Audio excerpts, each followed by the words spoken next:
Bonne nouvelle pour la bande de diaspora éparpillée à travers le monde. Le quotidien est comme facile. Et ça, le sous-souté au Katakayou, au Kénéroté, les agence pour la bande de Kombongo. Dans là, il y a application sans douleur au Ezali. Très facile. Au côté télécharger à partir à téléphone, na yo continue la bande de Ko. Au Baza, na Kinshasa, République du Congo, au Baza, na Congo Brazzaville, République du Congo.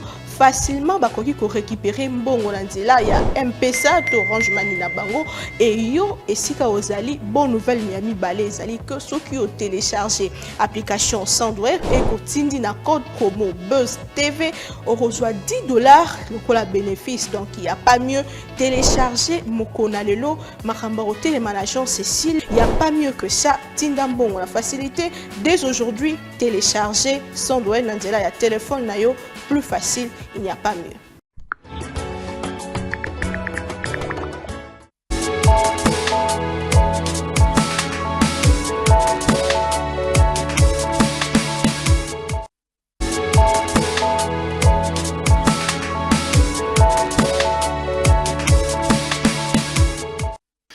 Merci à toutes et à tous de nous faire confiance une nouvelle fois. Bienvenue mesdames et messieurs dans cette émission Entre les lignes.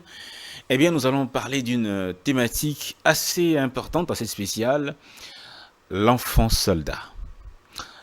C'est aujourd'hui le 12 février 2024, la journée de l'enfant soldat. Alors, mesdames et messieurs, pourquoi l'enfant soldat? Quelles sont les conséquences? Comment lutter contre ce phénomène? On reçoit un spécialiste de ce domaine. C'est Maître Rex Thomas. Maître Rex Thomas, il est expert national et chef de cellule DDR enfants et AFGA. Maître Rex Thomas, bienvenue dans cette émission. Merci beaucoup de me recevoir dans votre plateau, Monsieur Dan. Je vous en prie, Maître Rex Thomas. Mais vous êtes expert national et chef de cellule DDR enfants et AFGA. Ça signifie quoi, EAFGA? Merci, cher Dan, pour la question. DDR enfant ou DDR EAFGA, c'est une abréviation qui signifie tout simplement désarmement, démobilisation et réinsertion des enfants associés aux forces et groupes armés. Enfants associés aux forces et groupes armés. Ah, d'accord. Et AFGA. Alors, Maître Rex Thomas, il faut qu'on commence par le commencement des choses. Qui est-ce qu'on peut considérer comme étant un enfant soldat? Merci, cher Dan, pour la question et je profite pour saluer tous nos téléspectateurs. Un enfant soldat, c'est toute personne moins de 18 ans qui est associé ou qui participe au théâtre des hostilités. Et c'est cette personne-là, moins de 18 ans, qui est encore mineure, que jadis on appelait enfant soldat. Et les termes a évolué, le concept a évolué. Au jour d'aujourd'hui, on ne parle plus d'enfant soldat, mais le terme a évolué. Nous parlons plus de ce que nous appelons EAFGA, enfants associés aux forces et groupes armés. Et les 12 février de chaque année a été, n'est-ce pas, dédié, n'est-ce pas, à cette catégorie de personnes qui sont victimes, n'est-ce pas, des activités barbares des adultes qui les entraînent dans les champs des hostilités pour participer, n'est-ce pas, à la guerre, au conflit armé. Et ils ont plusieurs, n'est-ce pas, types de rôles, n'est-ce pas, qu'on le fait jouer contre leur propre gré au sein, n'est-ce pas, des groupes armés. Pourquoi le changement de cette terminologie? Pourquoi passer d'enfants soldats à enfants associés aux groupes armés? Effectivement, c'est parce que un enfant, la personne au moins de 18 ans qui est encore mineur, juridiquement parlant, c'est un incapable pour pouvoir rester à la justice. Et cette personne-là devait recevoir, bénéficier de l'encadrement des adultes. Mais malheureusement, ils sont victimes des activités des adultes qui les entraînent dans une activité qui n'est pas propice pour l'intérêt supérieur de l'enfant, mais plutôt qui est contraire, n'est-ce pas, au développement, contraire à l'épanouissement de l'enfant. Voilà. C'est contraire au développement et à l'épanouissement de l'enfant. Mais finalement, on va aller un peu, on va élargir le champ. Quelles sont les conséquences que subit un enfant soldat? Cher Dan, il y a plusieurs conséquences. Un enfant est afghan, que jadis on appelait enfant soldat. Enfant soldat. Une fois qu'il se retrouve dans le théâtre des hostilités ou bien au sein des forces, au sein des groupes armés, il y a plusieurs conséquences. Oui. Parce que d'abord, cet enfant-là a interrompu son cycle normal des études, son parcours normal de développement. Oui. Et lorsqu'il se retrouve au sein des groupes armés, Oui. cet enfant-là est utilisé comme un bouclier humain. Cet enfant-là est utilisé comme un esclave sexuel, la plupart des cas pour les filles. Cet enfant-là est utilisé comme un porteur de messages. Cet enfant-là est utilisé comme cuisinier ou cuisinière. Cet enfant-là est utilisé comme porteur d'armes. Cet enfant-là a perdu le sens de l'avenir. Et voilà des conséquences. Il y a, n'est-ce pas, la mort. Or, nous savons que la force d'un pays, c'est dans sa jeunesse. C'est la jeunesse qui constitue l'avenir de demain. Et lorsqu'on prive maintenant les enfants à bénéficier d'un cursus normal pour son épanouissement, pour prendre la relève d'eux-mêmes, et voilà, vous comprendrez avec moi que non, les conséquences sont énormes sur le plan, n'est-ce pas, national, ou bien, n'est-ce pas, sur le plan générationnel, même pour des familles. Et voilà comme conséquence, cher Dan.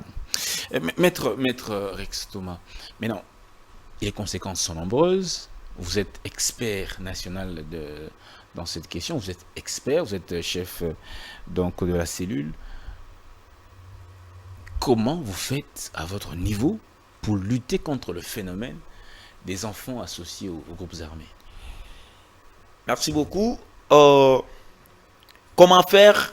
Eh bel et bien, Oui. nous lançons des campagnes pour pouvoir sortir, retirer des enfants, n'est-ce pas, au sein des groupes armés. Mais je voudrais, n'est-ce pas, ouvrir une parenthèse. Que vous savez que la RDC Oui. a été listée dans la liste noire comme le pays qui recrutait et utilisait des enfants. Par l'armée nationale ou par les... À l'époque, en 2003, c'était de manière générale, c'était, n'est-ce pas, l'armée congolaise. Ils étaient, n'est-ce pas, en belligérance avec, n'est-ce pas, plusieurs groupes armés.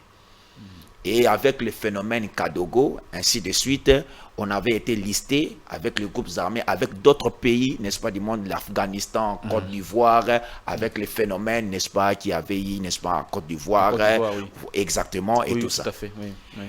Et lorsque nous sommes arrivés en 2012, déjà en 2011, nous avons encore été listés pour la deuxième fois dans une liste noire. Et en 2012, la RDC avait signé un plan d'action avec l'équipe spéciale des Nations Unies pour lutter contre le recrutement et l'utilisation des enfants dans les conflits armés.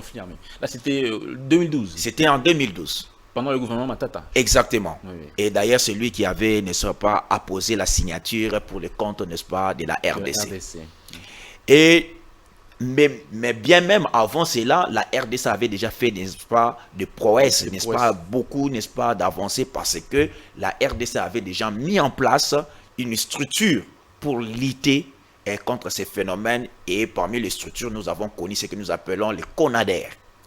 Les CONADER, les BINADER, n'est-ce pas, le UNPDDR, c'était, n'est-ce pas, les changements et les évolutions qui ont été des structures, n'est-ce pas, étatiques qui devaient prendre en charge, n'est-ce pas, la sortie des enfants. C'était une manière pour que nous puissions assurer la réinsertion civile, la réinsertion civilisée, la réinsertion pacifique, la réinsertion sociale, la réinsertion psychologique, la prise en charge de ces enfants-là, afin de retrouver, n'est-ce pas, leur famille. Parce que la place de l'enfant, c'est dans la famille et non au sein, n'est-ce pas, des groupes armés.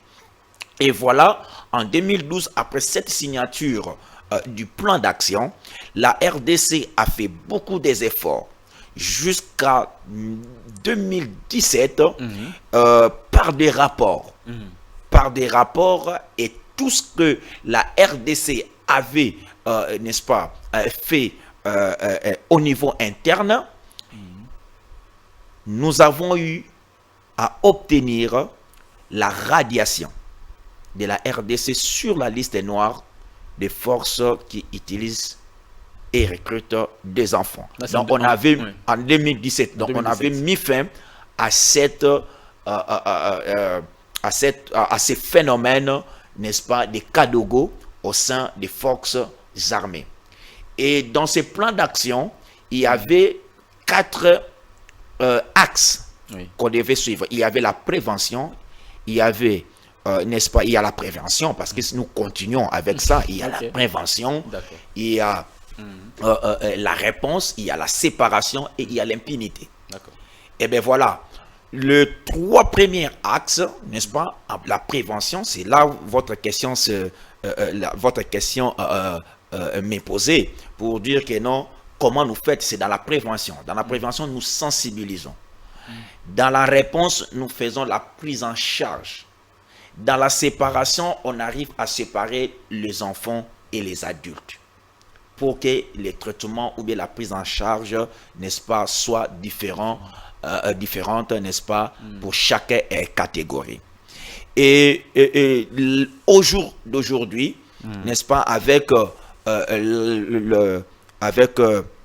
l'arrivée de son Excellence, le président Tshisekedi, il a porté les chapeaux, n'est-ce pas, de pouvoir redynamiser, d'ailleurs pas même redynamiser, de créer une nouvelle structure qui s'occupe, n'est-ce pas, de la prise en charge et de la réinsertion de cette catégorie, n'est-ce pas, des enfants associés aux forces et groupes armés. Ces programmes et l'émanation ou la fusion, n'est-ce pas, de 2 structures qui existaient avant. La structure qui existait avant, c'était l'UNPDDR, l'unité d'exécution, n'est-ce pas, de désarmement, démobilisation et réinsertion. Et puis, deuxième structure, c'était STAREC.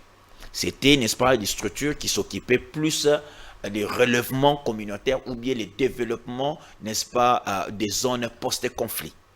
Et pour, n'est-ce pas, redresser l'économie et redresser, n'est-ce pas, les structures de base, n'est-ce pas, dans des zones qui sont sorties, n'est-ce pas, de conflits armés.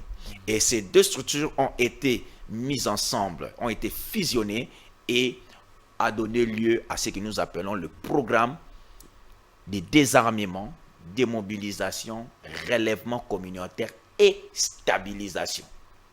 Et voilà. Et c'est la structure d'ailleurs qui s'occupe, n'est-ce pas, de d'aider enfants, ou bien ce que nous appelons, n'est-ce pas, les EAFGA aujourd'hui. Les EAFGA aujourd'hui. Mais Maître Thomas, dites-nous, quand cette structure d'abord, elle est chapeautée par quel ministère?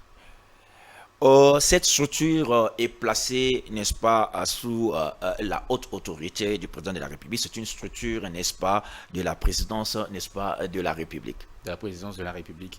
Ça fait combien de temps que cette structure existe déjà? Et ça fait combien d'enfants vous avez eu comment dire, à encadrer depuis que le chef de l'État est là? La structure a été mise en place en 2021. En 2021.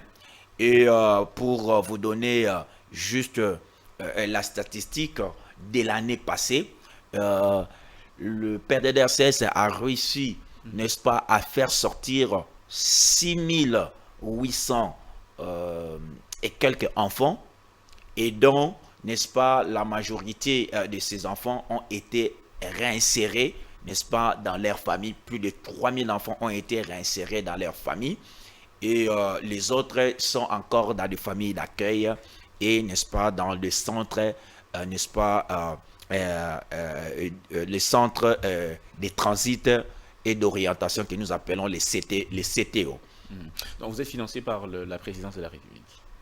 C'est la République parce que le PDDRCS, c'est un service, n'est-ce pas, c'est un service de l'État, oui, qui a été créé par l'ordonnance, n'est-ce pas, du président de la République et mis, n'est-ce pas, sous sa tutelle pour pouvoir, n'est-ce pas, donner, n'est-ce pas, l'impulsion à cette structure au fin d'amener à bien, n'est-ce pas, les objectifs ou bien les missions qui ont été assignés, n'est-ce pas, à cette structure.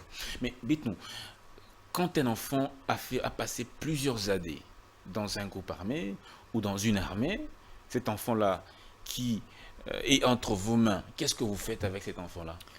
Effectivement, nous, après la sortie, parce que nous appelons ça sortie ou bien retrait. N'est-ce pas, des enfants, n'est-ce pas, au sein des groupes armés. Et je voudrais, n'est-ce pas, rappeler ici que depuis le délistage ou bien la radiation, n'est-ce pas, de l'FARDC dans la liste noire jusqu'à aujourd'hui, n'est-ce pas, nos forces armées sont devenues professionnelles parce qu'il n'existait aucun enfant au sein de nos forces armées. Aucun. Et quand bien même que non, le chef de l'État avait lancé, n'est-ce pas, la campagne de la mobilisation générale, nous avons domestiqué des bonnes pratiques qui consistent, n'est-ce pas, à faire ce que nous appelons les screenings, les vérifications de l'âge pour les candidats au recrutement.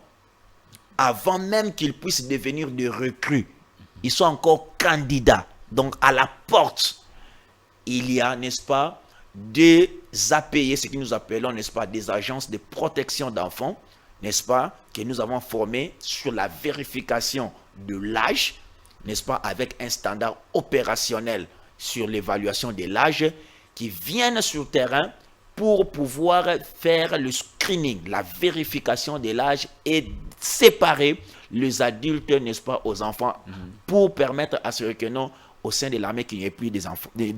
Et c'est la bonne pratique qui est domestiquée, n'est-ce pas, au sein, n'est-ce pas... vous avez la capacité de détecter qui est un enfant, qui ne l'est pas. Exactement. Sans même que la personne puisse vous amener un document quelconque qui montre qu'il a plus de 18 ans ou pas. Effectivement, comme vous le savez que non, nous avons un problème. Sur le plan du droit, le seul document qui est valable, qui atteste, n'est-ce pas, l'âge de l'enfant, c'est l'acte de naissance. Oui. C'est l'acte de naissance. En dépit, n'est-ce pas, à faute d'obtenir, n'est-ce pas, l'acte de naissance, après 3 mois de la naissance de l'enfant, la loi a prévu que non, il faut, n'est-ce pas, un jugement supplétif, n'est-ce pas, à l'acte de naissance pour couvrir, n'est-ce pas, l'irrégularité de l'obtention de l'acte dans les temps. Il s'est fait qu'il y a des candidats qui n'ont pas de documents. Effectivement, nous assistons, n'est-ce pas, à plusieurs cas que, n'est-ce pas, il n'y a aucun document.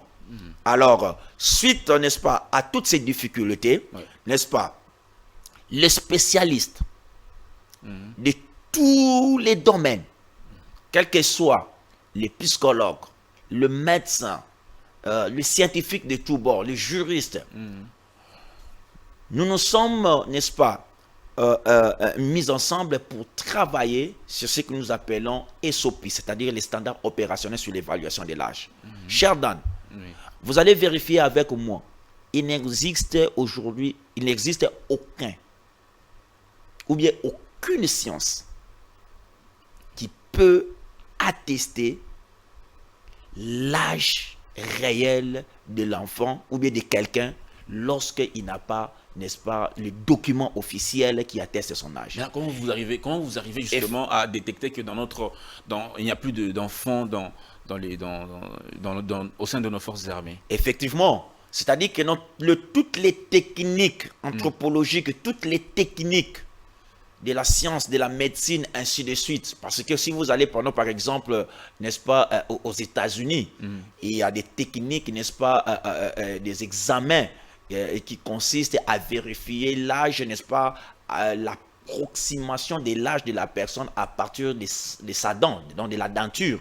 Et en Grande-Bretagne, par exemple, on fait avec, n'est-ce pas, des pointes, n'est-ce pas, les coudes, n'est-ce pas, des points, de coudes de poing. Oui. Alors, maintenant, tout ça, n'est-ce pas, chez nous, même dans nos us et coutumes, on avait l'habitude, n'est-ce pas, de vérifier, n'est-ce pas, l'âge, n'est-ce pas, par des touchements ou bien par, n'est-ce pas, des signes physiques.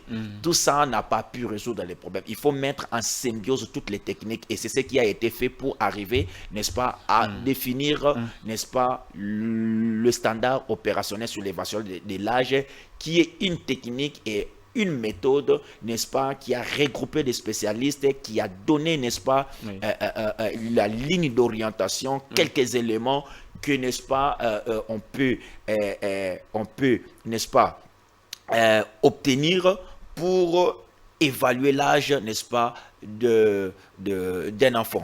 Alors, maintenant, comment ça s'est fait? Et ça s'est fait par un entretien. Ça s'est fait par un entretien, mais c'est que nous devons savoir que non, on n'arrive pas à donner l'âge exact. Non. C'est compliqué. On ne donne pas l'âge exact. Mais on arrive à situer, n'est-ce pas, la personne, soit elle est dans la catégorie adulte, ou bien elle est encore dans la catégorie mineure, avec certainement, n'est-ce pas, des approximations, n'est-ce pas, de son âge. Il peut avoir du 7 ans, on peut avoir 16 ans. Et c'est comme ça que, n'est-ce pas, ça s'est passé. Et ces documents-là, ou bien cette méthode-là, a été validée.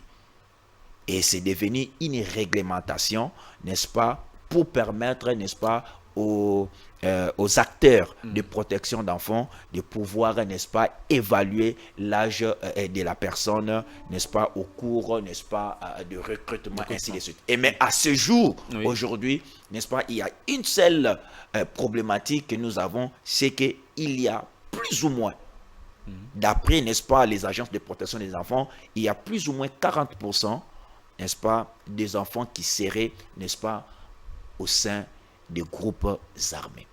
Pas de l'armée nationale, pas des FARDC. Pas du tout. Pas du tout. Mais quelles sont les causes qui poussent ou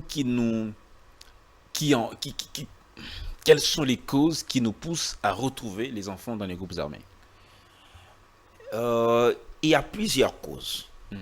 Il y a plusieurs causes. Vous savez, l'Afrique, notre pays qui est, n'est-ce pas, en Afrique, il y a plusieurs causes. Il y a plusieurs causes, notamment, n'est-ce pas, tel que, n'est-ce pas, le chômage, n'est-ce pas, l'enclavement, ainsi de suite. Mais quand cela ne tienne, il va falloir qu'on puisse noter que le recrutement et l'utilisation des enfants est un crime. C'est un crime. C'est un crime qui est poursuivable devant les instances internationales comme nationales. Quelles sont les peines qu'encourent ceux qui recrutent les enfants? Oui, les peines sont énormes. Donc, on peut courir de plusieurs années, n'est-ce pas, d'emprisonnement et consorts. Et Je ne vais pas ici citer certains procès, n'est-ce pas, qui ont été déjà eu lieu et par rapport à ça, parce que ce n'est pas, n'est-ce pas, l'apanage ou bien l'objectif que nous poursuivons. Nous, ce que nous poursuivons ici, c'est la protection, n'est-ce pas, de l'enfant. C'est l'intérêt supérieur de l'enfant. Tout ce que nous recherchons parce que c'est les préalables. La sortie des enfants au sein, n'est-ce pas, des groupes armés. Ça, c'est un préalable. On doit libérer les enfants. On doit libérer les enfants pour que ces enfants-là soient pris en charge par des agences de protection d'enfants au fin de leur donner, n'est-ce pas, l'espoir, n'est-ce pas, de demain. Est-ce que vous fournissez des efforts aussi pour vous occuper ou regarder un peu le cas des enfants qui sont dans les groupes armés? Oui. Parce que dans l'est de l'RDC, d'après les estimations, on est plus de 200 groupes armés. Donc c'est peut-être, il y aurait certainement des enfants dans certains groupes armés là-bas. Effectivement, je venais de le dire tantôt ici, d'après les estimations, n'est-ce pas, des agences de protection d'enfants, il y a aujourd'hui plus ou moins 40% qui constituent, n'est-ce pas, les effectifs des groupes armés. Des groupes, n'est-ce pas, des membres de groupes armés sont constitués, n'est-ce pas, des enfants. Des enfants. Donc si on arrive à retirer les enfants, c'est pour cela que non, nous cherchons, n'est-ce pas, à retirer, n'est-ce pas, ces enfants-là. C'est d'ailleurs, n'est-ce pas, pour nous, une mission noble en tant que protecteur, n'est-ce pas, des enfants.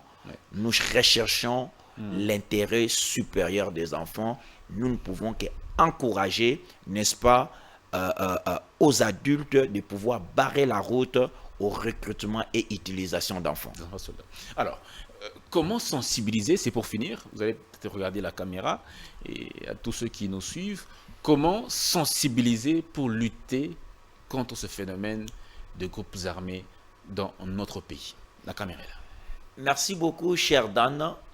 Aujourd'hui, nous sommes le 12 février. C'est une journée dédiée internationalement, n'est-ce pas, aux enfants soldats. Le contexte a évolué. Au jour d'aujourd'hui, nous ne parlons plus des enfants soldats, mais plutôt nous parlons des enfants associés aux forces et groupes armés. Parce que ces enfants-là, qui se retrouvent dans le théâtre des hostilités au sein des groupes armés, sont victimes des actes ou bien de l'activisme des adultes. Étant qu'enfants, ils n'avaient pas choisi volontairement de pouvoir intégrer les groupes armés. On les a pris par force. On l'a arraché de sa famille. On l'a séparé, n'est-ce pas, de sa communauté pour, n'est-ce pas, intégrer, n'est-ce pas, un groupe armé. Au jour d'aujourd'hui, au moment où nous sommes en train de célébrer cette journée qui est dédiée, n'est-ce pas, à l'enfant soldat, ces enfants-là souffrent de cette séparation. C'est ici l'occasion que nous offrons à tous les groupes armés de pouvoir libérer les enfants. C'est un préalable pour pouvoir libérer les enfants. Libérer les enfants parce que le recrutement et l'utilisation des enfants dans le théâtre des hostilités constitue un crime. Et vous savez avec moi qu'il existe aujourd'hui, n'est-ce pas, les 6 violations graves des droits de l'enfant.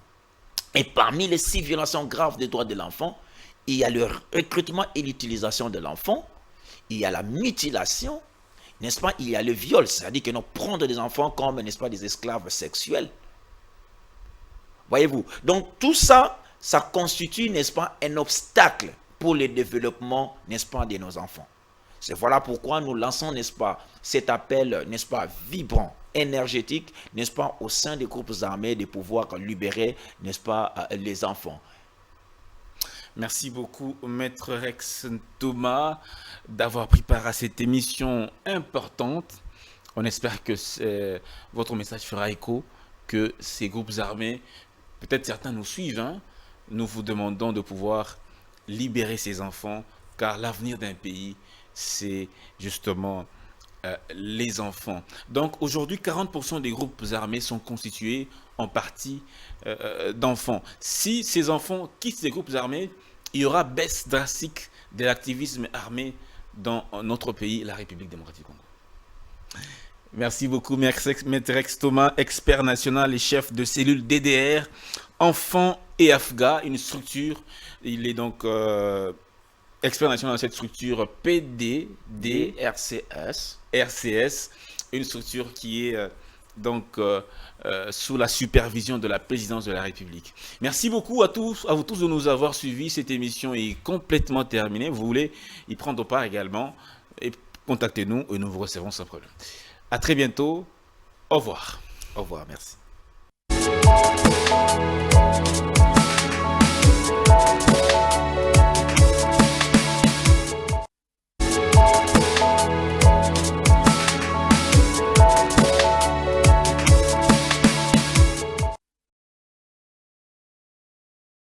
Bonne nouvelle pour la bande de diaspora éparpillée à travers le monde. Le quotidien est comme facile. Et ça, le sous-souté au Katakayou, au côté de l'agence pour la bande de Kombongo. Dans là, il y a application sans web au Ezali très facile. Au côté télécharger à partir à téléphone, là, au côté de la bande de Ko, au Baza, na Kinshasa, République du Congo, au Baza, na Congo Brazzaville, République du Congo. Facilement bakoki ko récupérer mbongo na nzela ya M-Pesa to Orange Money na bango et yo esika ozali bonne nouvelle miami balé ezali que ceux qui ont téléchargé application Sandwave et kotindi na code promo Buzz TV on reçoit $10 le bénéfice. Donc il y a pas mieux télécharger mokona lelo makamba hotel management Cécile, il y a pas mieux que ça. Tinda mbongo la facilité dès aujourd'hui télécharger Sandwave na nzela ya téléphone na yo plus facile, il n'y a pas mieux.